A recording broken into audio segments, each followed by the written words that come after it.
পাগলে কিনা বলে ছাগলে কিনা খায়। এই মহিলা কন্টেন্টের জন্য যে কোন এক্সটেন্ট অবধি যেতে পারে, মানে সেটা তো তোমরা কয়েক মাস ধরে দেখে আসছো। কি হলো প্রথম থেকে আরেকবার রিভিশন করিয়ে দিই। প্রথমে হলো হোস্টেল, তোমার কাছে হাত জোড়ো করছি, বাচ্চার মুখের হাসি কেড়ে নিও না। কাকে বলছে? যার বাচ্চা তাকে বলছে, মানে শুনলে ছাগলে হাসবে। হোস্টেল গেল, তারপর কি হলো? হামলা, আমার কাছ থেকে বাচ্চাটাকে কিডন্যাপ করে নেবার চেষ্টা করছে, আমি তাকে বুকে জড়িয়ে ধরে আছি। এদিক থেকে তার ব্লগার ভাই বলল যে ফোকলা মানে রণদীপ্ত বাবু এক দলবল নিয়ে গিয়ে অ্যাটাক করেছে। আর ওদিক থেকে গিমা বললো একটি মাত্র নিরীহ মহিলা মুখে চোখে কাপড় বেঁধে, মানে গরমের রোদের জন্য আমরা যেভাবে বাঁধি ওইরকম কাপড় বেঁধে তার ভিডিও তুলছিল, সেটা নাকি হামলা। দুজনের কথার মধ্যে কোনো ট্যালি নেই, কিচ্ছু নেই, কোনো সংযোগ নেই। ঠিক আছে, একটা গল্প গেল, দুটো গল্প গেল। ঠিক আছে, এর আগে টিনার কমেন্ট বক্সে একটা কমেন্ট এসেছিল যেটা নিয়ে ওয়াইটিতে ঝড় উঠেছিল। সেই কমেন্টের ফায়দা তুলতে গিয়ে গিমা দালাল আর একটা গল্প বুনেছিল, মনে আছে? জলনদীপের জন্মদিন হলো, আমায় ডাকলো না। সেখানে অবশ্য ওর দর্শকেরাই ওকে ইস্ত্রি করে দিয়েছে, বেশ ভালোভাবে পালিশ করে দিয়েছে। তো ঠিক আছে, তো তোমরা তো এতদিনে নিশ্চয়ই অভ্যস্ত হয়ে গেছো, তাই না? ডিয়ার ফ্রেন্ডস, তোমাদের কাছে ক্লারিফাই করার কি দরকার আছে যে এই ব্যাপারটা কতখানি অসম্ভব? আগের ভিডিও, যে ভিডিওটা ও শোনালো, যে ভিডিওটা ওই বকওয়াসটা করার সময় শোনালো, তাতেই ও টিনার মাকে 3টে না 4টে বয়ফ্রেন্ড সঙ্গে ঘুরছে এরকম বলেছে। টিনার বাবার কোনো একজন রক্ষিতা বা গার্লফ্রেন্ড আছে সেটা বলেছে। ঠাম্মি অত একটা জলি মানুষ, এবং ঠাম্মির ব্যাপারটা হচ্ছে উনি ক্যাপাবল অফ ডুইং দ্যাট। ওই বয়সে কজন মহিলা ওইরকম গান সুরে, কজন মহিলা ওইরকম জলিভাবে নাচতে পারেন, বা কজন মহিলা ওইরকম একটা লাইফস্টাইল মেনটেন করতে পারেন? ওই বয়সে মানুষ এই হাঁটুর ব্যথা, এই পেটের ব্যথা, এই মাথায় ব্যথা, এই নাকের ডগায় ব্যথা, এই করতে করতেই তো জান বেরিয়ে যায়।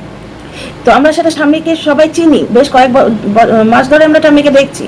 এবার ঠাম্মি ভুঁড়ি বার করে নাচছে, একজন বয়স্ক মহিলা সম্বন্ধে যে এরম ভাবতে পারে, এই অ্যাঙ্গেলে ভাবতে পারে, ওই বয়সে 65-70 বছর বয়সে মানুষের শরীর সম্বন্ধে কেউ আর সচেতন থাকে না। কিন্তু এই শরীর সর্বস্ব মহিলার তো এদিকে ছাড়া, মানে শকুনের চোখ ভাগার এদিকেই থাকে, তো তার ও ছাড়া কোনো দৃষ্টিতে কিছু পড়ে না। অথচ টিনার ছেলের 12 জন্মদিনে ডিজিটাল ভিক্ষে তুলে যে জন্মদিনটা করেছিল, সমস্ত ইউটিউবারদের নিয়ে, কোনো আত্মীয় স্বজনের দেখা ছিল না, কোনো পাড়া প্রতিবেশীর দেখা ছিল না। সেই ইউটিউবারের যে সম্মেলনে তৈরি যে 12 জন্মদিন, তাতে গিমা দালাল কিন্তু ভুঁড়ি বার করে নেচেছিল, একটা শর্টস ছেড়েছিল, প্লাস ভিডিওতেও ছিল। তোমাদের মনে আছে কি? তো যাকে বাকি আসল কাহিনীটা আপনাদের বলছি আমি, তার আগে ওয়েলকাম করি। Welcome back to my channel, my world of words. Dear friends, আমি সৌমি, আমি আপনাদের সবাইকে আমার চ্যানেলে ওয়েলকাম করছি। ডিয়ার ফ্রেন্ডস, কন্টেন্টের অভাবে এই মহিলা যে অকথ্য মিথ্যে কথা বলে, সে কথা আপনারা সবাই জানেন। ডিয়ার ফ্রেন্ডস, আসল সত্যি কথাটা এবার আমি বলি।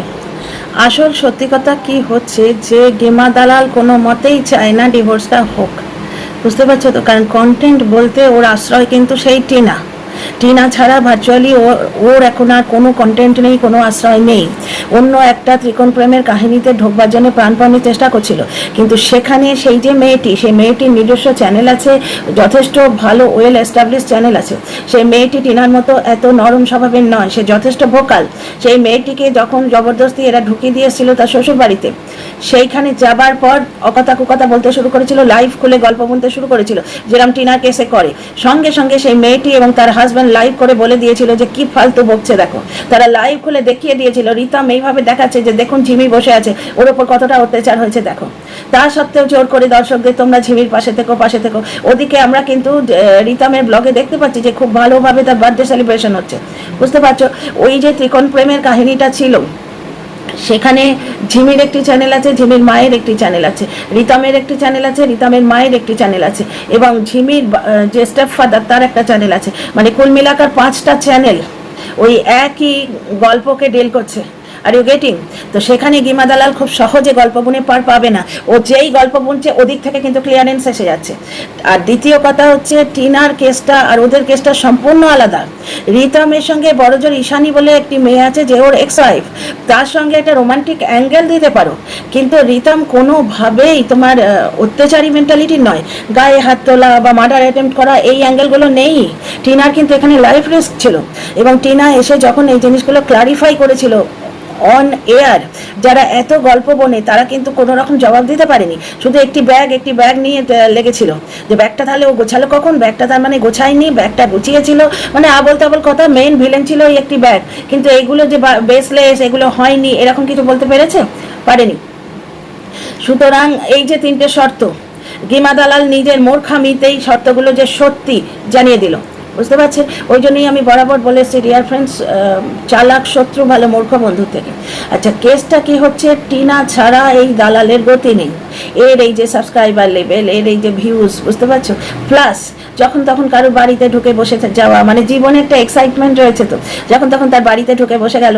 জলনদীপ কিন্তু এখন আর পাত্তা দিচ্ছে না অতটা, কারণ এই সম্পর্কটা, এই যে বিজনেস রিলেশন, দিদি আর পিপ্পি, এ সমস্ত তো আমাদের জন্যে, আমাদের জন্য, আমার জন্য নয়। আমি ওর ভিউয়ার নই। আমি কন্টেন্টের জন্য পাগলামো করলে মাঝে মাঝে গিয়ে দেখি। কালকে রাত্রিরে যেমন পাগলামো করলো, সেটা দর্শকদের কাছ থেকে শুনে গিয়ে খানিকটা দেখলাম, পুরোটা দেখা সম্ভব হয়নি। ওই জিনিস পুরোটা দেখা যায়, তো যাই হোক। তো এইগুলো সমস্ত ভিউয়ারশিপের জন্য, বুঝতে পারছো, ভিউজের জন্য। আসল কাহিনীটা পুরো উল্টো। আসল কাহিনী, ওদের মধ্যে দিদি আর দাদার কোনো সম্পর্কই নেই, একটা simply give and take relationship, সেটা সব দিক থেকেই গিভ অ্যান্ড টেক, বুঝতে পারছো। মানে যার জন্য দাড়ি কামায় না মাঝে মাঝে, কিন্তু এখন দাড়ি কামানো বন্ধ হয়ে গেছে, বুঝতে পারছো। সেই সম্পর্কে খাটাস এসে গেছে, খাটাস মানে টক টক ভাব এসে গেছে। সম্পর্কটা না একটু একটু যেন হতে শুরু হয়েছে। দই যেমন পুরনো হলে একটু টক হয়ে যায়, সেরকম, বুঝতে পারছো। এইবার জলনদীপ ঠেলা বুঝতে পারছে। অনেকদিন আগে থেকে ভিডিওতে আমি যেটা বলছিলাম না, যে শাঁকচুন্নি এই যে পা দুটো যখন গলায় টিপে ধরবে, ঠিক তখন ঠেলাটা বুঝতে পারবে। প্রথম দিকে ওই পাচারের টাকা আর ওই ফার্নিচার আর গাল গল্প খুব মজা লেগেছে। তো যাই হোক, যেটা বলি, ছোট্ট ভিডিও দেবো ডিয়ার ফ্রেন্ডস, বেশি লম্বা করবো না। তো এখানে কেসটা হচ্ছে, জলনদীপ আর কোর্ট কাছারি চায় না, কারণ কোর্ট কাছারির একটা হ্যাপা আছে। টিনার মুখে তোমরা শুনেছো যে অজস্র জলের মতো টাকা খরচ হয়ে যাচ্ছে। তো টিনার হচ্ছে, ওর হচ্ছে না, ওই যে ফুটো করেছি ডিয়ার ফ্রেন্ডস, ওই যে পাচারের টাকাগুলো ও পাচ্ছে, কালো টাকা, সেই টাকা তো এইদিকে বেরিয়ে যাচ্ছে, মানে হরে দরে জমার খাতায় জিরো, বুঝতে পারছো। জলনদীপ ভার্চুয়ালি আর কোর্ট কাছারি চায় না, এটা কিন্তু পাক্কা খবর। ডিফারেন্ট কন্টেন্ট ক্রিয়েটারের ভিডিও এবং লাইভ থেকে এই খবরটি পাওয়া যাচ্ছে, এবং যে কন্টেন্ট ক্রিয়েটারটি এগুলি বলছেন তার কথা বর্তমানে সত্যি হচ্ছে, এগুলো কিন্তু প্রুফ পাওয়া যাচ্ছে, কারণ সেই কথাকে সাপোর্ট করে ভিডিও আসছে। উনি যেটা আগে ভাগে বলে দিচ্ছেন, সেটি পরে মিলিয়ে দেখা যাচ্ছে হ্যাঁ সেই জিনিসটি ঘটিত হয়েছে, বুঝতে পারছো। তো জলনদীপ মুখে এসে বলছে সুপ্রিম কোর্ট যাব, হাইকোর্ট যাব, অমুক কোর্ট যাব, তমুক কোর্ট যাব, ভার্চুয়ালি কোনো কোর্ট যাচ্ছে না, ও ব্যাডমিন্টন কোর্টই যাচ্ছে না, ও ভার্চুয়ালি কোর্ট কাছারি চায় না, মিউচুয়াল ডিভোর্স নিয়ে ফুল স্টপ দিতে চায়। কারণ হয়রান হয়ে যাচ্ছে কোর্ট কাছারির। জাস্ট আমরা একটা খবর পাই ইউটিউব ভিডিওতে, কিন্তু তার ব্যাকগ্রাউন্ডে যে হ্যাপাটা থাকে সেটা তো আমরা দেখতে পাই না। সব কিছুরই ব্যাকগ্রাউন্ড একটা থাকে। এই যে বোকার মতো যে ভিউয়াররা বলে অত্যাচার করেছে, ইয়েতে ব্লগে তো দেখিনি, ব্লগে দেখি অত্যাচার করবে, পাগল আর কি ডিয়ার ফ্রেন্ডস। জলনদীপ ভিডিওতে এক কথা বলে, আর বাস্তবে ঘটে ঠিক তার উল্টো। লোকটার নেচারই তাই। ভিউজের জন্যে, ভিউজ বাড়ানোর জন্যে, সাবস্ক্রাইবার ধরে রাখার জন্য এবং বাড়ানোর জন্য কতগুলো ফালতু গাল গল্প নিজেও বনে এবং লোকে দিয়ে বোনায়, ওর পোষা দালাল কন্টেন্ট ক্রিয়েটারদের দিয়েও বোনায়। কিন্তু আসল কথাটা হচ্ছে, ও এবার ফুল স্টপ দিতে চাইছে, কারণ এই জিনিসটা কোনোদিনই মিলবে না। ঝিমি রিতমের কেসে কিন্তু একটা ব্যাপার আছে। রিতম একটা ছোট্ট নরম সরম ছেলে, রিমি তাকে হয়তো পছন্দও হতে পারে। তো সুতরাং দুদিকে দুটো ইয়াং প্রাণ, তারা মিলে যেতে পারে, এটা সম্ভাবনা আছে। কিন্তু এখানে 7 মাস ধরে যে নোংরামোটা হয়েছে, প্লাস 17ই আগস্ট রাতে যে নোংরামোটা হয়েছে, সেই মানে জানলেওয়া হামলার পর 3বার মার্ডার অ্যাটেম্পটের পর এই দুটো রেল লাইনের মতো হয়ে গেছে এই দুটো জীবন। টিনা এবং তার হাজব্যান্ড দুজনে এরকম সমান্তরাল রেল লাইন, এরা কোনোদিনই মিলবে না, সেটা এও জানে, ও জানে। এ পক্ষও চায় না, এ পক্ষও চায় না, দুপক্ষের কেউই চায় না মিলতে, যার জন্যে গিমা দালালের প্রবলেম হয়ে গেছে। জলনদীপ ক্লিয়ার কাট ডিভোর্স দিয়ে বেরিয়ে যেতে চায়, ঠিক আছে। ও সিম্পলি আর কোর্ট কাছারি চাইছে না, ওরা ভালো লাগছে না, ঠিক আছে। প্রচুর পয়সা খরচ হচ্ছে, প্লাস প্রচুর হ্যাপা। যতটুকু ব্লগে দেখায় আমরা ততটুকু তো জানতে পারি, কিন্তু তার বাইরে অনেক জিনিস থাকে, ঠিক আছে। এবার এইখানে প্রবলেম হয়ে গেছে গিমা দালালের। গিমা দালাল কিছুতেই এই ডিভোর্সটি দিতেও দেবে না, এদিকে টিনাকে নিতেও দেবে না। ওই জন্য এরকম অবাস্তব শর্তগুলো রাখিয়েছে। ভার্চুয়ালি গিমা দালাল এতখানি কষেছে পাঞ্জা জলনদীপের জীবনে, কি ওই কোর্টে যখন জলনদীপ যায়, গিমার সঙ্গে যায়, ঠিক আছে। প্রত্যক্ষদর্শীদের বর্ণনা রয়েছে যে গিমার সঙ্গে 2জন মহিলা ছিল সেদিন, ঠিক আছে। গিমা সঙ্গে যায় এবং উকিলদের সঙ্গে যে কথাবার্তাগুলো হয় সেগুলো গিমা শোনে, সেই অনুযায়ী ভিডিও করে। আপনারা ভেবে দেখুন, আমি ভিডিও কথা বলবো, ভিডিওর বাইরে কোনো কথা বলবো না। আপনারা ভেবে দেখুন, গিমা একটা জায়গায় বলছে যে না, পরকীয়া করলেও বাচ্চা পাওয়া যায়। তার আগেই বললো কেন? যে 6 মাস ধরে 7 মাস পরে মনে পড়লো, 6 মাস ধরে ফুর্তি মারলো, ওরা আরও নোংরা ভাষায় অমুক খেয়ে অমুক মাছ খেয়ে তমুক মাছ খেয়ে অমুক জায়গায় ঝুলে 7 মাস পরে মনে পড়লো দেবো না যা, এরকম করে যেন ওর বাড়ির গাছের ডাব আমরা পেরে আনতে গেছি। ঠিক আছে, ব্যাপারটা হচ্ছে যে পরের দিন এই পাল্টি খেয়ে কি বললো না পরকিয়া করলেও বাচ্চা পাওয়া যায়। ঠিক আছে, TV9 বলে একটি বাংলা চ্যানেল আছে, তার কমিউনিটি পোস্টে এই জিনিসটি কিন্তু বলা হয়েছে।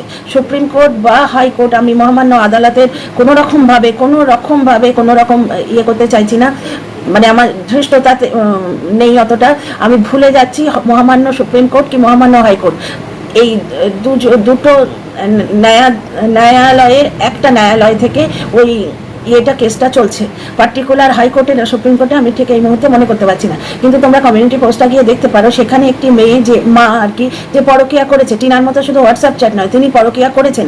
ঠিক আছে, কিন্তু তা সত্ত্বেও তিনি ছেলের দাবি করছেন, এবং সেখানে মহামান্য আদালত বলেছেন যে দুটো কেস সম্পূর্ণ আলাদা। পরকিয়া করেছে সেটা মার আলাদা ইকুয়েশন, ঠিক আছে, তার সঙ্গে সন্তানের সঙ্গে মায়ের ইকুয়েশনের কোনো সম্পর্ক নেই। মা সন্তানের দাবি করতেই পারেন। এইরকম একটি কমিউনিটি পোস্ট TV9 বাংলা এইরকম একটি চ্যানেল আছে, তার কমিউনিটি পোস্টে আছে। আমার দর্শক বন্ধু জানাবার পর, ধন্যবাদ সেই দর্শক বন্ধুকে, জানাবার পর আমি দৌড়ে গিয়ে কমিউনিটি পোস্টটা দেখি, তোমরাও গিয়ে দেখতে পারো। আমি কমিউনিটি পোস্টটা শেয়ার করেছিলাম, বিশেষ কারণে ডিলিট করে দিয়েছি। ঠিক আছে, তাহলে এবার এগোই কথা, মানে টপিকের মধ্যে ঢুকি। কেসটা হচ্ছে যে জলনদীপ আর চায় না, কোর্ট কাছারিও চায় না, ও মিউচুয়ালে আসতে চায়, আর টিনা তো প্রথম থেকেই মিউচুয়ালের জন্য রাজি হয়ে আছে। সুতরাং মিউচুয়াল ডিভোর্সটি হয়ে গেলে জলনদীপ চায় ও নিজের জীবনে প্রসিড করবে। ঠিক আছে, মনে আছে আপনাদের আলুরদমের বাড়ি যাবার সময় অসুস্থ ছেলে, জোড়ো ছেলে বাড়িতে ছেড়ে দিয়েও যখন আলুরদমের বাড়ি যাচ্ছিল, তখন একটা জায়গায় রেস্টুরেন্টে খেতে গেছিলো, সেখানে আমরা পিঙ্ক ব্যাগ দেখেছি এবং কাশির আওয়াজ শুনেছি। অনেকেই কিন্তু বলছে রিসেন্টলি জলনদীপের একটি ইয়ে তৈরি হয়েছে, একটি অ্যাঙ্গেল তৈরি হয়েছে। ঠিক আছে, এবং জলনদীপ নিজে একটি ভিডিও বলেও ছিল যে বিপদের সময় যারা পাশে এসে দাঁড়ায়, ওর সব চোখ পিট কান্নাচনো সব দেখে, মার্ডার অ্যাটেম্পট সব কিছু শুনেও কেউ একজন নাকি ওর সঙ্গে রোমান্টিক অ্যাঙ্গেলে আবদ্ধ হয়েছে। তো ও সেই জিনিসটিকে এগিয়ে নিতে চায়, এটা ওর জীবনের পক্ষেও ভালো, কারণ প্রচণ্ড একা, অন্যদিকে আর কেউ নেই, নিজেরই কর্মদশে একা।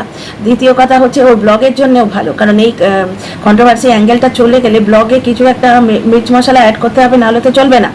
একটা বিয়ে যদি করে, সেই নতুন বউ কেমন হলো, তার সঙ্গে টিনার কম্পারিজন, বুঝতে পারছো, প্রতি মুহূর্তে টিনার কম্পারিজন, মানে ভার্চুয়ালি ওই কন্ট্রোভার্সিটাই বেঁচে রইলো ওই নতুন বউয়ের মধ্যে দিয়ে। টিনা হলে এই করতো আর এই করছে, টিনা এই করেছিল, এই নতুন বউ এই করছে, এইভাবে ও নিজের ক্যারিয়ারটা এগিয়ে নিতে চায়। আর ঝুট ঝামেলা, এই 1000 টাকা খরচা, লাখ লাখ টাকা খরচা, যেটা কোর্ট কেসের জন্য হচ্ছে, আর এখানে দৌড়ানো সেখানে দৌড়ানো, আজ এই উকিলের সঙ্গে কথা বলা, কাল ওই উকিলের সঙ্গে কথা বলা, এই জিনিসটিতে ও স্টপ দিতে চায়। টিনার ক্ষেত্রেও ঠিক তাই, এবং এই কথাও শোনা যাচ্ছে ডিফারেন্ট কন্টেন্ট ক্রিয়েটারের ভিডিও এবং লাইভ থেকে, এই কথাও শোনা যাচ্ছে যে Jalandeep is no longer eager for the child. Jalandeep ওই বাচ্চাটাকে আর বেশি দিন রাখতে চায় না, কারণ এই যে বান্ধবীর অ্যাঙ্গেলটি ক্রিয়েটেড হয়েছে, এই বান্ধবী ওই বাচ্চাটি চায় না, যেটা ওরা প্রমাণ করতে চেয়েছিল যে রণদীপ্ত বাবু বাচ্চা চায় না, যার জন্য টিনা ব্রেকআপ করে নিল, যে দরকারই নেই বাবা, আমার বাচ্চা আগে, তারপর সব কিছু, বুঝতে পারছো। তো এইখানে কেসটা কি হচ্ছে, তো ওই বান্ধবীটি শোনা যাচ্ছে কোনো রকম মানে ঝাড়া হাত পা একটা লাইফ সে চায়, কোনো রকম লায়াবিলিটি সে চায় না, যার জন্য জলনদীপ এখন চাইছে যে এই জিনিসটা একটা ফুল স্টপ আসুক, কিন্তু গিমা সেটা চায় না, কারণ এই জিনিসে ফুল স্টপ এলে ওর ভার্চুয়ালি ওর অগ্রগতিতে, ওর বিজনেসে ফুল স্টপ পড়ে যাবে। এক তো যখন তখন ওই বাড়িতে গিয়ে বসা হবে না, 2 নম্বর কথা হচ্ছে কাকে নিয়ে কন্টেন্ট করবে। টিনা যা খুশি করুক, সেটা নিয়ে বলার আর কোনো অ্যাঙ্গেল থাকবে না, মানে বলা তো যেতেই পারে যে কোনো ব্লগারের ভিডিও নিয়ে নর্মাল যেটা ক্রিটিসাইজ, কিন্তু ডিমা দালালের তাতে তো পোষাবে না। ও সেই অমুকের বাবার সঙ্গে তমুকের মায়ের সম্পর্ক, আর তমুকের মায়ের সঙ্গে অমুকের ঠাকুরদার সম্পর্ক, এই রকম না বলতে পারলে তো ওর ঠিক পোষায় না, এবং ওর দর্শকরাও তাই নোংরা খেতে আসে, একটা নোংরামোর অ্যাঙ্গেল না দেখালে ওর দর্শকরা তো আটকে থাকবে না চ্যানেলে, যতই কালো টাকা আসুক। এটা একটা বাধা রোজগার, বুঝতেই পারছেন, একটা সাবস্ক্রাইবার লেভেল ও অ্যাচিভ করে ফেলেছে, তার থেকে বেশ লামসাম টাকাও পেয়ে চলেছে, প্লাস রেকগনিশন, একটা যে নাম, যথেষ্ট পরিচিত নাম এই ওয়াইটি চত্বরে, কন্ট্রোভার্সি চত্বরে গিমা দালাল একটা পরিচিত নাম। এই পরিচিতি, এই যে সাবস্ক্রাইবার, এই যে ভিউজ, সব কিছু কিন্তু এই কন্ট্রোভার্সির জন্যে, এই বাচ্চাটির জন্যে। বাচ্চা মায়ের কোলে যখন সেটেল হয়ে যাবে, জিনিসটার ধার কিন্তু আর অতটা থাকবে না, কন্ট্রোভার্সিটাকে টানা যেতে পারে কিন্তু সেই ধার থাকবে না। আর টিনা জলনের ডিভোর্স হয়ে গেলে তখন তো কোনো অ্যাঙ্গেলই রইল না, সে যা খুশি করে করুক, এই যা খুশি করে করুক, ঠিক আছে। এই জন্য গিমা দালাল কিছুতেই চায় না ডিভোর্সটা হোক, বুঝতে পারছো? যার জন্য গিমা দালাল একটা প্রপাগান্ডা তৈরি করছে, টিনার কাছে অ্যাপ্রোচ করাচ্ছে বিভিন্ন ভিডিও থ্রু দিয়ে যে তুমি তোমার সংসারে ফিরে যাও, বাচ্চার জন্য ফিরে যাও। বুঝতে পারছো ব্যাপারটা? বিভিন্ন কন্টেন্ট ক্রিয়েটারের, অনেক কন্টেন্ট ক্রিয়েটারের তোমরা খেয়াল করে দেখো এই অ্যাঙ্গেলে ভিডিও করছে। ভার্চুয়ালি কেউ কেউ ডিরেক্ট টাইটেল দিয়ে করছে, টিনা তোমাকে একটা কথা বলছি, তুমি বাচ্চার জন্য ওই অ্যাঙ্গেল বাড়িতে ফিরে যাও না, লাইভ রিস্ক রয়েছে। সেটাও এই মূর্খ দালাল নিজেই বলেছে যে রানাঘাটটা হচ্ছে জলনদ্বীপের এরিয়া, সেখানে গেলেই নাকি টিনার বয়ফ্রেন্ডকে ধরে জেলে পুরে দেবে। প্রথম কথা হচ্ছে টিনার কাট অফ হয়ে গেছে, টিনার কোনো বয়ফ্রেন্ড নেই, সে যাবে কেন? টিনার কোনো কোর্ট কেস হলে বা সেই বয়ফ্রেন্ডটি সেখানে যাবে কেন? আর গেলেই কোনো মানুষকে গেলেই তাকে ধরে জেলে পুরে দেবে? কোনো আইন কানুনের দরকার নেই। এ কি স্যার রাওলাট অ্যাক্ট হচ্ছে নাকি? ইংরেজদের আমলে একটা অ্যাক্ট তৈরি হয়েছিল রাওলাট অ্যাক্ট, তোমরা সবাই জানো তো, যেটাতে বিনা বিচারে এবং শুধুমাত্র সন্দেহের বসে মানুষকে ধরে পুড়ে দিতে পারতো, মানে স্বাধীনতা সংগ্রামীদের। কোথাও 4টে লোক দাঁড়িয়ে আছে, সন্দেহ হলো যে এরা নিশ্চয়ই ইংরেজ সরকারের বিরুদ্ধে কিছু একটা কনস্পিরেসি করছে, ধরে পুড়ে দাও, এরকম একটা আইন হয়েছিল। তো সেইটার বিরুদ্ধে কত আন্দোলন হচ্ছে, তা সেই রাওলাট এখনো লাগু আছে যে রানাঘাট চত্বরে ঢুকলেই তাকে ধরে জেলে পুড়ে দেবে, এত ক্ষমতা এই জলনদ্বীপে। আর রানাঘাটটা ওর বাপের সম্পত্তি, পৈতৃক সম্পত্তি। এই তো সেদিন সুতপা গিয়ে ঘুরে এলো, তাই না? দেখালো না আমাদের ভিডিওতে? তো যাই হোক, এবার এই যে সমস্ত গাল গল্প, কোনো কিছু তৈয়ারির দরকার নেই, কোনো হোমওয়ার্কের দরকার নেই, কারো ভিডিও দেখার দরকার নেই, শুধুমাত্র ক্যামেরাটা খুলে ফালতু কিছু গাল গল্প বলবো আর কাঁড়ি কাঁড়ি টাকা কামিয়ে নিয়ে চলে যাব, এই জিনিসটিতে পুরো ফুল স্টপ পড়ে যাবে যদি ডিভোর্সটি হয়ে যায়। তো কোনো রকমে সে ডিভোর্স দিতে চায় না, প্লাস ডিভোর্স হয়ে গেলে যদি এটি অন্য মেয়ের সঙ্গে, যে গিমার সাথে কোনোভাবেই অ্যাসোসিয়েটেড নয়, অন্য মেয়ের সঙ্গে জলনের বিয়ে হয়ে যায়, তাহলে ওই বাড়িতে এন্ট্রিটা কিন্তু আস্তে আস্তে কমে যাবে, এর গ্রহণযোগ্যতাই কমে যাবে। কারণ এ যতখানি স্বার্থপর, ওরাও তো ঠিক তাই। রতনের রতন চেনে সরে চেনে কচু বলেছিলাম না, তারাও তো ইকুয়ালি স্বার্থপর মানুষ। বুঝতে পারছো? যখন স্বার্থের সম্পর্কটা কমে যাবে, মানে স্বার্থে কোনো অ্যাঙ্গেলই থাকবে না, তখন গ্রহণযোগ্যতাও থাকবে না। যার জন্য গিমা দালাল কোনো মতেই চায় না ডিভোর্সটা হোক। এই জন্যে ও একটা অ্যাঙ্গেল ক্রিয়েট করার প্রাণপণ চেষ্টা করছে যে টিনা সংসারে ফিরে যাক, যাতে এই কন্ট্রোভার্সিটা বেঁচে থাক, এই ডিভোর্স কেসটা বন্ধ হয়ে যায়। এবার টিনা সংসারে ফিরে যাক, এটা অন্য কন্টেন্ট ক্রিয়েটারদের দিয়ে বলাচ্ছে, ভিডিও করাচ্ছে, আর নিজে এইরকম একটি গল্প বুনেছে যে টিনা নিজে উইলিং সংসারে ফিরে যেতে। মানে টিনা দৌড়ে এসে ওর পায়ে পড়েছে, এত কেঁদেছে, ওর পা একবারে মানে নোংরা হয়ে গেছে। ওর ভাষায়, ওই নোংরা পায়ে মানুষ পড়ে, মা গো, নোংরা মানে সরে যায়। ও যখন রাস্তা দিয়ে যায় না, নোংরাগুলো সরে যায়, বা যে এই নোংরার পায়ে লেগে আমরা আর নোংরা হবো না। তো যাই হোক, টিনা নাকি ওর পায়ে পড়ে কেঁদেছে এবং ও সেটি ভিডিও কল করে ক্যাপচার করেছে। কারণ ও কি বললো যে এরা এক্ষুনি বলবে, গুজবে কান দেবেন না, সে ভয়ও আছে, সব জিনিসের তোড় রেখে নিয়েছে যে এক্ষুনি টিনা হয়তো ভিডিও করে বলবে গুজবে কান দেবেন না, ওদের তো ভাষা নেই, তাই আমি সব কিছু রেকর্ড করে রেখেছি। তো তোমরা কেন বলছো না যে ওই রেকর্ডিংগুলো ছাড়ো? আর ডিয়ার ফ্রেন্ডস, ওর কাছে যদি ভিডিও রেকর্ডিং থাকতো, কারণ টিনা পায়ে পড়ছে, এটা তো কল রেকর্ডিংয়ে প্রমাণ হবে না, এটা তো ভিডিও রেকর্ডিং। প্রথম কথা, কত হাস্যকর ব্যাপার দেখো, ও ভিডিও করছে দেখে এসেও টিনা ওর পায়ে পড়বে, কান্নাকাটি করবে, ভিডিও করছে দেখেও। দ্বিতীয় কথা, সেই ভিডিওটা যদি ওর কাছে থাকতো তাহলে ধামাকা করতো, বাকি রাখতো, ওইটা মুখে বলতে আসতো, সে ভিডিওটি চালিয়ে দিত না। তো যাই হোক, এইরকম নাকি ওর কাছে রেকর্ডিং আছে। তো তোমরা কেন বলো না যে রেকর্ডিংটি ছাড়ো? ডিয়ার ফ্রেন্ডস, আমি এখানে বলে দিচ্ছি, ওকে যদি বলা হয় যে কল লিস্ট রিভিল করো, কল রেকর্ডিং রিভিল করো, সঙ্গে সঙ্গে বলবে আইনত অপরাধ। আচ্ছা, কল রেকর্ডিং রিভিল করা আইনত অপরাধ ঘটনা, কল লিস্ট তো নয়। কল লিস্ট তো দেখাতেই পারে যে টিনার কলেজ ছিল, আউটগোয়িং না, ইনকামিং কলেজ ছিল, টিনার নাম্বারটা দিয়ে, সেই জায়গাটা তো দেখাতেই পারে, তাই না? ফালতু কথা, এটা ফালতু গল্প। ও এখন এই অ্যাঙ্গেলটা তৈরি করতে চাইছে যে কোনোভাবে এই সংসারটাকে এক করে দাও। ভাই, জোড়ার চান্স থাকলে তবে তো জুড়বে, এই দুটো মানুষ আর কোনোদিনই জুড়তে পারে না। ঝিমিরিতামের কেস আর এই কেসটা আলাদা, তোমরা বোঝার চেষ্টা করো। সুতরাং এটি ওই অ্যাঙ্গেলে তৈরি একটি গাল গল্প। আরেকটি গল্প বোনা হচ্ছে, সেটি তোমরা পাবে জলনদীপের বাবা এবং মায়ের মুখ থেকে, সৌমালির এগেনস্টে, ঠিক আছে? তো যাই হোক ডিয়ার ফ্রেন্ডস, আমার যুক্তিগুলো আমি কি বোঝাতে পারলাম? যে ডিভোর্স কেস আটকাবার জন্যে টিনা সংসারে ফিরে যেতে চাইছে, সুতরাং চলো জোর করে আমরা সবাই মিলে ওকে ওর ঘরে পুড়ে দিয়ে আসি, কুকুর কুল্লায় ঠেলে ভর্তি করে দিয়ে আসি, এই জিনিসটি এ করতে চাইছে যাতে ডিভোর্স কেসটি আটকে যায়। এর মেইন পারপাস হচ্ছে ডিভোর্স কেসটি আটকানো, কারণ বাদী পক্ষ এবং বিবাদী পক্ষ দুজনেই এখন রাজি মিউচুয়াল ডিভোর্সে, ঠিক আছে?